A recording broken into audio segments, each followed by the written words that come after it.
Hi everyone, today I'm going to be talking about inflammatory bowel disease. So what is inflammatory bowel disease? It's actually a chronic inflammatory disease within the GI tract. And there's two main forms of it, Crohn's disease and ulcerative colitis. You also have the indeterminate version, which is a mixture of Crohn's and colitis. It's actually hard to distinguish between the both. So it's a main cause of cancer-related deaths worldwide. That just shows how prevalent and how serious this actually is, even though it's only an inflammatory disorder. What actually happens within the body is that there is an imbalance between the anti-inflammatory response and the pro-inflammatory response. And some of the triggers are food, environment, and infection antigens. So with Crohn's disease, you have the main site of inflammation within the small intestine, and with ulcerative colitis, the main site within the GI tract affected is the large intestine. Here is a really good visual representation of Crohn's disease and colitis. So what happens with Crohn's disease is you have patches within the GI tract which are affected at the one time. Whereas with colitis, there's a large region being affected during an exacerbation.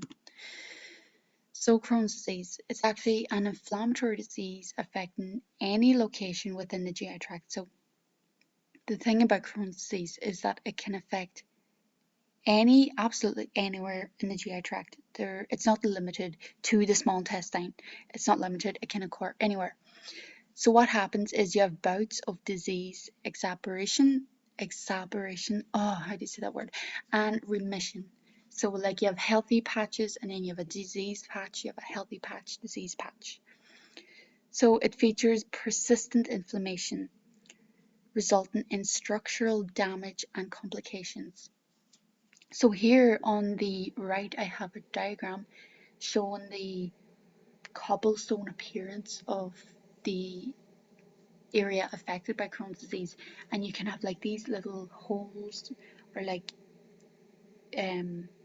injuries happening in the inner wall of the GI tract. Yeah. Some symptoms of Crohn's disease are diarrhea, constipation, bleeding, you have abdominal pain, cramping, fatigue, and malnutrition, which is very important from a nutritional perspective because malnutrition can lead to so many negative consequences like delayed wound healing, malabsorption of important nutrients, etc. Some complications of having Crohn's disease. So as we know, it is serious because it causes a lot of cancer-related deaths worldwide. So what happens is you have a loss of appetite, which leads to weight loss, ultimately poor energy levels. In children, this is quite serious because you'll start to see delayed growth and development, which can also impact cognition and neurological development. And then you have some more serious complications like the fissures, which is tearing within the GI tract within the walls, the muscular walls. Fistulas, and these are just abnormal openings happening within regions within the body. It's just very strange and not good. And then you have strictures, which is actually narrow within the intestine as a result of the inflammation. So think about when something is inflamed, it starts to increase in size. It starts to swell up. So there's going to be a restriction, naturally things are going to start to narrow. And then you have abscesses and micronutrient malabsorption. So you're not going to be absorbing your nutrients in your intestine when there is something happening like inflammation. You're just losing out on nutrients. Now on the other side, we have ulcerative colitis. Again, this is an inflammatory disease affecting the colon mucosa. So it's affecting the mucosal lining within the intestine. So the mucosa actually keeps the gut healthy, and it's the inner lining of the colon. And what happens is that it becomes inflamed, and ulcers start to form, so hence the term ulcerative colitis. And like I said, it's an immune response, so it's an overactive immune response. Some symptoms again, you have abdominal pain, cramps, fever, malnutrition, which is more serious than it sounds, fatigue, weight loss because you're not absorbing nutrients, probably not absorbing fat. Your nutrients are not being utilized in the body like they should be. And you have persistent diarrhea. Oh, and by the way, persistent diarrhea, this is going to lead to a lot of loss of electrolytes and nutrients and fluids, and you're going to become dehydrated. Dehydration is also a very serious thing. Complications of ulcerative colitis. You have the persistent diarrhea again, which can lead to micronutrient deficiencies. You have the perforated bowel, so you can actually, a hole can actually form within your intestinal wall, that's serious when that happens. So this is why IBD is more prevalent and serious than it actually sounds. And also you have toxic megacolon, so that's an enlargement of the colon. So how is IBD, inflammatory bowel diseases, diagnosed? Well, they're usually diagnosed with the little cameras that the doctors can put through your mouth all the way down to your intestine. So colonoscopy, or you have an upper endoscopy.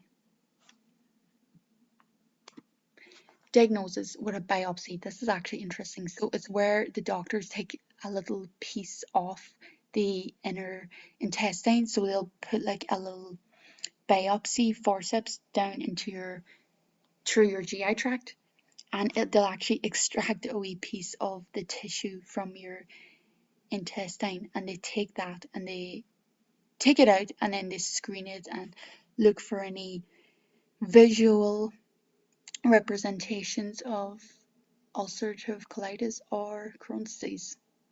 It's also screened for cancer or diseases in a lab. So you have some treatment options when you have IBD. So the medication side of it, which doesn't really interest me, but it's still relevant. So you have your aminosalicylates, you have your corticosteroids, which actually have some negative consequences. The corticosteroids can actually deplete your bone mineral density, so you'll have bone issues. And then you have your immunomodulators, antibiotics, and biologic therapies. So what most of these medications target is the immune response. So most of them are they're going to reduce inflammation, and they're going to target that pro-inflammatory response that's happening within your body as a result of the inflammatory cytokines or the inflammation that's happening in the gut. So there's a few nutrients that are very important when it comes to having intense chronic inflammation within your gut, and that's iron, vitamin B12, vitamin D, calcium, and fiber. So with the iron, because you're having intense inflammation within your gut, you're not going to absorb your vitamins, especially iron, well, minerals, iron, calcium. Vitamin B12 then, that is completely lost in people with IBD because the terminal ileum, which is a part of the small intestine, is being affected. It's so badly inflamed is that the B12 is not being absorbed, and that's the only site within the gut where B12 is absorbed. So people with IBD definitely need B12 supplements. Oh, this is the most important, most interesting part of it. Pro-inflammatory foods and anti-inflammatory foods.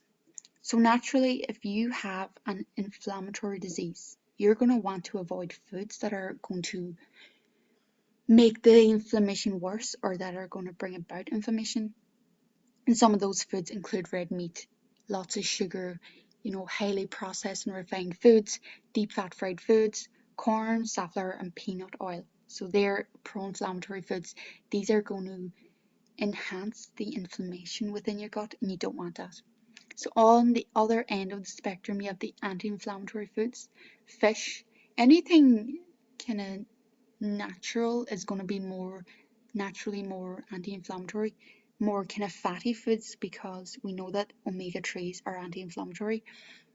So we have your fish, your olive oil, your flaxseed oil, which are all kind of fat-based foods, and then you have your fruit and veg, which has antioxidants, and they fight infection. They fight infection, they fight inflammation.